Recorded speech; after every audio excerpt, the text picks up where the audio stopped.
How's everybody doing today? Here we have a 2011 Edge. Customer complaint, zoning issues with AC system. So, whatever that means. But the AC felt halfway decent. Um,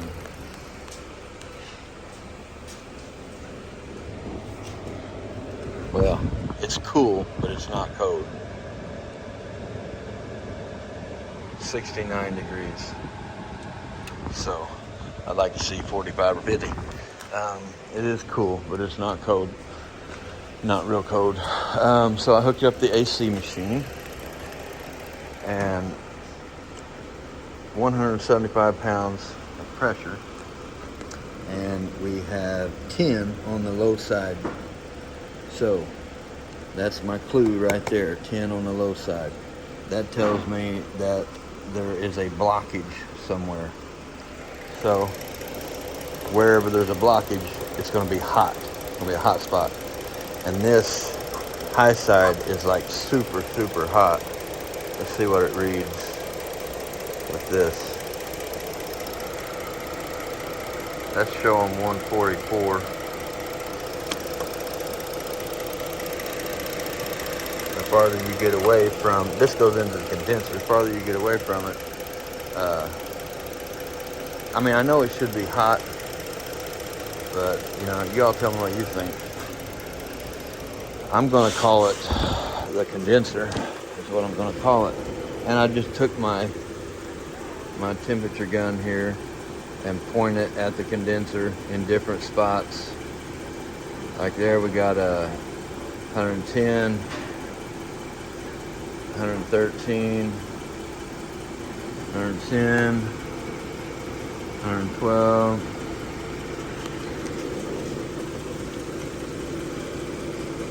113, 115, 121, 150 on a condenser.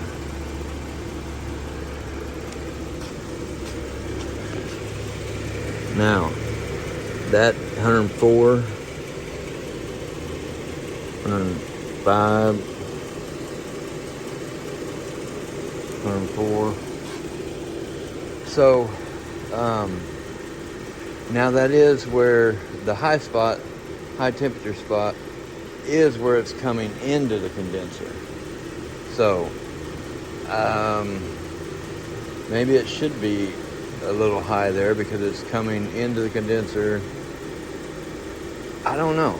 I think there's a blockage there. I mean, it's definitely got a blockage somewhere, and usually it's the condenser with the, what we call it, decandescent bag or whatever, stopping up, or the thermocoupler valve, or the thermal valve, TRX valve, or whatever it's called. I'm going to go with the condenser, and we'll see what happens. That's what I believe it is, because that's pulling way too far down into a vacuum. Well, it's not into a vacuum yet, but the pressure is way too low. You know, it should be, what, around 35 or something. Let me give it a little gas and see what it does. It was at 10 there.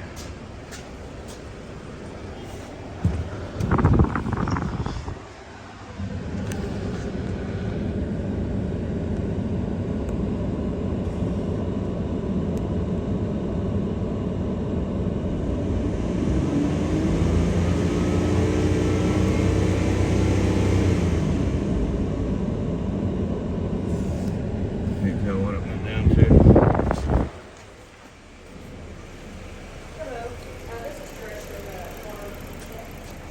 Yeah, it's climbing back to 10. It's about 8 now. I'm assuming that went down to 0. Yeah, I'm sorry, that's So, and when you shut the vehicle off, I don't know how long it should take, but it should equal back out. I would think within a couple minutes, you know, a few minutes, the pressures should equal back out.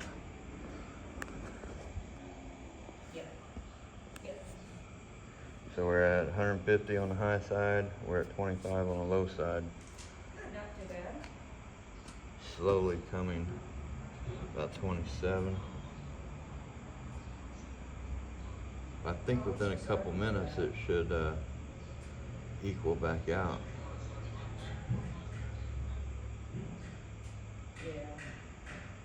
I'll come back in 5 minutes. Okay, 5 minutes later, still at a hair over 150 and about 27, 28 pounds. So it's stuck right there. So there's definitely a blockage, and I'm going to go with the condenser because that's where it's hot at.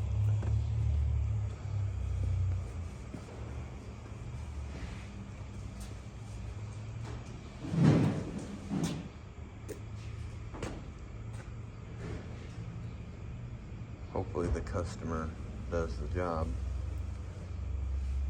so we can see the fix. But if not, thanks for watching. Hope you all have a great day. Alright, so I ended up calling it a condenser and the expansion valve. So my buddy in the shop did the job, so I don't have footage of that. But he changed the condenser. And I was like, man, just go ahead and try it out. I said, I'm, pretty sure it's going to fix it, and then we can save the customer some money on the rest of it. And it was better, but it still was not fixed. So he changed out the expansion valve, and it was 100% fixed. And when he took the condenser out, he even brought it up to me and blew through it. And he's like, yeah, I think the condenser's going to do it, because you could barely blow through it. And the new one, you could blow through it real easy. So the condenser was bad. And my explanation for the expansion valve being bad, it's just my thought, is with the condenser being stopped up, it was working as or like the expansion valve. So the expansion valve was not having to do its job. It was not opening and closing like it was supposed to, and it got stuck. So that's my explanation on that. So if I can remember this, I got a bad memory, but anytime a condenser is blocked up, it would be smart to go ahead and call an expansion valve with it for the possibility of this same thing happening,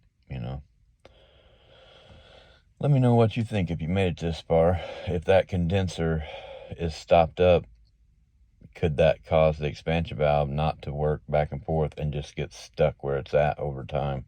So I think it sounds pretty plausible. All right, I want to thank you all for watching, and I hope you all have a great day.